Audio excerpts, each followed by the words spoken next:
The Reason of Imagination, a Platonic discourse for our age. A correspondent asked me, is it accurate, given intellect, intuition, emotion, and imagination, that the latter is the only space that the former can reside in, making imaginal space grand indeed? Let us try to understand the question preliminarily by examining likely misunderstandings. Does the imagination define the horizon of reason? Does reason move within a space disclosed imaginatively, an imaginary world? Is reason limited to treading within a dream? Were this the case, well, we would be naturally driven to take a leap of faith in the sense of seeking irrational communion with the powers of the imagination that discloses the field in which reason reasons. Reason would be a game played within a greater context defined by imagination. What we have here is a romantic vision entailing the replacement of classical intelligence as primary act of creation, no less than of generation. Let us recall that nature is traditionally called ars dei, or God's art. Now, replaced with an all-too-human power to create simulacra of things, idols. Idolatry, the forging and cherishing of fetishes, replaces properly divine creation. What alternative lesson do pre-modern classics invite us to appreciate?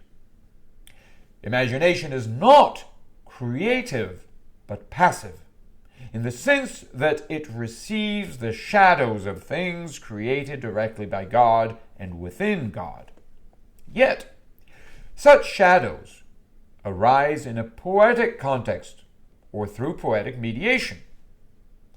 The world of imagination as such, or when seen for what it is a world of signs that we reason about as we become aware that reason is not merely our response to dreams, but an activity that, rooted in divine intelligence, cuts through our dreams by reading them as indexes of things in their proper place, namely, in divine intelligence itself.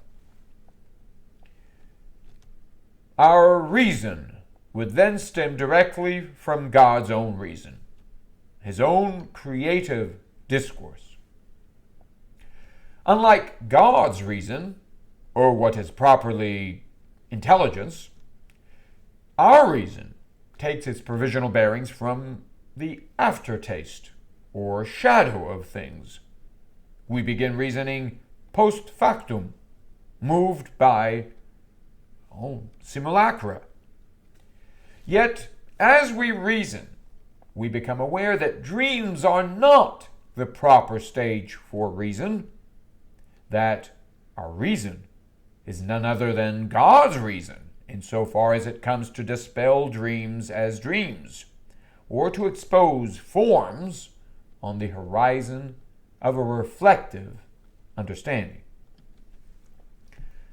Natural reason as restitution of the contents of imagination to divine intelligence. Here, our natural reason binds us to the divine. In natural reason, we are bound to God. By cultivating natural reason, or by gathering our senses into a reflective act, we fortify our bond with divine intelligence. Here, natural reason constitutes our proper and so best response to suffering, to our fallen condition, to our being lost, our falling short of being what we are born for, what we are divinely called to be. Natural reason stands as fundamental alternative to violence, producing a poetic environment extending from the human to the truly divine. Thanks to natural reason, our world is no longer a flat one cut off from divine providence and so lost in violence, but a primarily vertical one, reflecting ubiquitously divine agency. Thanks to natural reason, we do not dream of living in a mechanistic cave, the one Plato denounced as mind-numbing illusion, but awaken on a path partaking in the fullness of life eternal. Imagination is not merely or even primarily earthly, yet neither is it altogether sacred or divine, for it is poetic, born as it is of mind seeking itself in the dark. We are not trapped, whether by chance or blind necessity, in a world of machines, but exist always open to redemption in a poetic world, a world mediated by poets, or the divine insofar as it enters in the dark to produce forms reflecting divine agency. The enemies of poetry, bad or false poets, raise the objection that poetry is the product of the earth, of earthly evolution, that language is a maze we should learn to be masters in. Yet, their objection is parasitic on true poetry. It stands as distorted echo of a voice that calls us to recognize the earthly as a pointer back to heavens at work endlessly in the earthly. The primordial work in question is nothing substantively other than that of true poets. Natural reason, in sum, produces images that remind it of its own divinity, its own divine context. The world of imagination can be no more and is no less than a mirror of reflection, not in the sense that reason is limited by imagination, but in the sense that reason takes its provisional bearings from a human imagination